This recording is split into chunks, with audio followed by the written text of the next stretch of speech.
BJP पार्षद मनोज संखवार का BJP से टूटा मोह, सपा में हुए शामिल। 2 बार बीजेपी से रहे पार्षद, अक्षय यादव के समर्थन में मांगे वोट। प्रोफेसर रामगोपाल यादव ने ज्वाइन कराई पार्टी। नमस्कार, मैं राहुल चौहान और देख रहे हैं आप यूपी 24 न्यूज़। वही अगर बात करें 2024 लोकसभा चुनाव की, तो साफ तौर पर उत्तर प्रदेश के जनपद फिरोजाबाद में तमाम तरीके के समीकरण अलग तरीके से नज़र दिन पर दिन उभर कर आ रहे हैं। वहीं अगर आज की बात करें तो भारतीय जनता पार्टी और बहुजन समाज पार्टी के सक्रिय जो नेतागण हैं वो उन्होंने आज समाजवादी पार्टी को ज्वाइन किया है। पूरे तरीके से माला पहनाकर प्रोफेसर रामगोपाल यादव ने उनको मोस्ट वेलकम किया उनका। वहीं भारतीय जनता पार्टी के एक चहेते कहे जाने वाले फिरोजाबाद में पार्षद मनोज संखवार हमारे साथ हैं, जिन्होंने पूरे जोर शोर के साथ में समाजवादी पार्टी का दामन थामा है।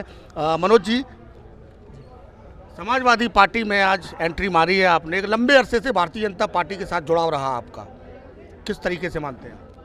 मैं आपके चैनल के माध्यम से बताना चाहता हूं कि भारतीय जनता पार्टी में मैं लगातार रहा, 2 बार से पार्षद हूं, लेकिन अब हमें लगा कि हमारी समाज का जहां उत्थान नहीं हो रहा वहां पे हमें नहीं रहना चाहिए। जहां पर हमारी क्षेत्रीय जनता का समाधान नहीं हो सकता, समस्याओं का समाधान नहीं हो सकता, वहाँ पे हमें नहीं रहना आप चाहिए। तो लंबे अरसे से जुड़े हुए थे, क्या तब आपको आप उस समय नहीं ऐसा लगा कि भारतीय जनता पार्टी ने आपके समाज के लिए कहीं कुछ जनित वाली बात सोची हो?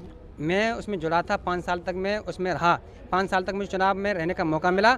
और जब मैं रहा तो मुझे आश्वासन दिया गया कि तुम्हारे वीरांगना झलकारी बाई द्वार बनाया जाएगा। अगर वो द्वार बन जाता तो मुझे यहाँ पे आने की आवश्यकता नहीं पड़ती। समाज के साथ उनने अन्याय किया, समाज को उनने धोखा दिया, इसलिए मैं समाज के साथ समाज का आशीर्वाद लेकर के मैं समाजवादी। अच्छा, आरक्षण को लेकर जैसे क्या मानना है आपका कि समाजवादी पार्टी में जिस भरोसे के साथ आप आए हैं वो भरोसा पूर्ण रूप से आपका कायम रहेगा? बिल्कुल रहेगा। मुझे ऐसा आश्वासन मिला है कि समाजवादी पार्टी मैं आदरणीय पोपट साहब से मेरी बात हुई है, अच्छे भैया से बात हुई है, आदरणीय वरिष्ठ नेताओं से बात हुई है, तो उन्होंने आश्वासन दिया है कि हम समाजवादी पार्टी आरक्षण बचाने के लिए लगातार संघर्षरत है। और अच्छे भैया जब यहाँ से चुनाव जीत कर जाएंगे तो आरक्षण अपना बचाने के लिए लगातार सदन में प्रयासरत रहेंगे। किस तरीके से इस चुनाव में अपने समाज को लेकर या अपने जो भी समर्थकों को लेकर कितना जोश समाजवादी पार्टी की साइकिल दौड़ाने में आप लगाएंगे? मैं आपको बताऊं, अभी आप देख रहे हैं कि सैकड़ों लोगों की भीड़। मैंने किसी को नहीं बताया कि मैं समाजवादी पार्टी में सम्मिलित हो रहा हूं।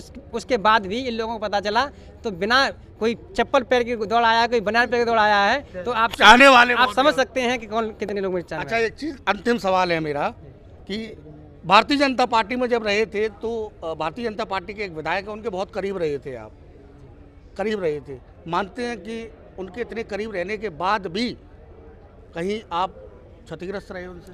मैं विधायक जी का सम्मान करता हूं और हमेशा सम्मान करूंगा माननीय विधायक जी का। और मैं विधायक जी से मैं सम्मान करता हुआ हूं, लेकिन मैं पार्टी से नाराज़ हूं।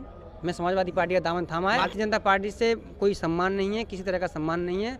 और अगर सम्मान होता तो जो हमारे समाज का जो जाने की जरूरत उत्पीड़न हो रहा है, तो जो हमारे समाज के लोग बैठे हुए उनसे वो अपनी बात वहाँ पर रखते हैं। अंतिम है मेरा, आप एक गायक हैं, भारतीय जनता पार्टी का दामन छोड़कर समाजवादी पार्टी की साइकिल पर सवारी की है आपने।